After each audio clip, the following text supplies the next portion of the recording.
Angamaly bar association എല്ലാ വർഷവും നടത്തിവരുന്ന തെരഞ്ഞെടുപ്പിൻ്റെ ഭാഗമായി ഈ 2025-26 കാലത്തെ തെരഞ്ഞെടുപ്പാണ് ഇന്ന് നടന്നത്. വളരെ വാശിയേറിയ മത്സരമായിരുന്നു. ആശയപരമായ ഒരു ഭിന്നത മാത്രമേ ഇതിൻ്റെ അകത്തുള്ളൂ. ആരോഗ്യകരമായ ഒരു തെരഞ്ഞെടുപ്പ്. അത് കഴിഞ്ഞാൽ എല്ലാ വക്കീലന്മാരും ഒന്നായി നിന്ന് അസോസിയേഷൻ്റെയും കോടതിയുടെയും ഒക്കെ വികസന പ്രവർത്തനങ്ങൾക്ക് ഒക്കെ ഒരുമിച്ച് പ്രവർത്തിക്കുക എന്നുള്ളതാണ് അഭിഭാഷക സംഘടനയുടെ നയം. അതനുസരിച്ച് വലിയ ഒരു മത്സരമാണ്. പരിമിതമായ അംഗങ്ങളുള്ളൂ എങ്കിൽ പോലും ഒരു വലിയ വാശിയേറിയ മത്സരമാണ് നടന്നത്. ആ വാശിയേറിയ മത്സരത്തിൽ 12 അംഗങ്ങളടങ്ങുന്ന ഭരണസമിതിയാണ് അങ്കമാലി ബാർ അസോസിയേഷനുള്ളത്.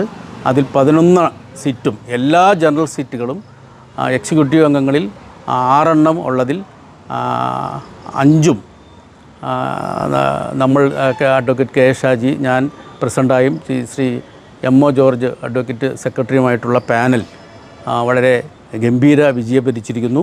എല്ലാ ജനറൽ സീറ്റുകളിലും വിജയിച്ചിരിക്കുന്നു. നേരത്തെ ഒരു ലേഡി റെപ്പ് കമ്മിറ്റി അംഗം ഐകകണ്ഠേന തിരഞ്ഞെടുക്കപ്പെട്ടു.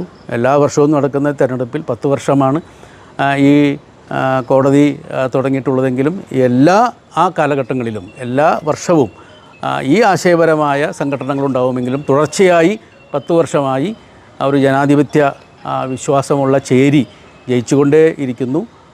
എല്ലാ അഭിഭാഷകരും അതോടൊപ്പം തന്നെ ഈ തെരഞ്ഞെടുപ്പിൽ സഹകരിച്ചു. 120 അംഗങ്ങൾ ഉണ്ടായിരുന്ന നമ്മുടെ വോട്ടേഴ്സ് ലിസ്റ്റിൽ നിന്നും 116 പേരും ഈ തെരഞ്ഞെടുപ്പിൽ പങ്കെടുത്ത് ഭാഗവാക്കായി എന്നുള്ളതാണ് വളരെ പ്രത്യേകത. വെറും 4 പേര് മാത്രമാണ് ചില ആരോഗ്യ പ്രശ്നങ്ങളാൽ എത്തിച്ചേരാതിരുന്നത്.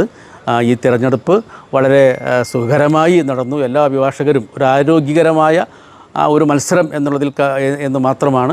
ഇനിയുള്ള തെരഞ്ഞെടുപ്പ് കഴിഞ്ഞിട്ടുള്ള പ്രവർത്തനങ്ങളിൽ, അസോസിയേഷൻ്റെ പ്രവർത്തനങ്ങളിൽ എല്ലാവരെയും ഏകോപിച്ച് ഒരുമിച്ച് കോർത്തിണക്കി മുന്നോട്ട് പോകുന്ന നയമാണ് ഞങ്ങളെല്ലാവരും സ്വീകരിച്ചു വരുന്നത്. അതനുസരിച്ച് മുന്നോട്ട് പോകും.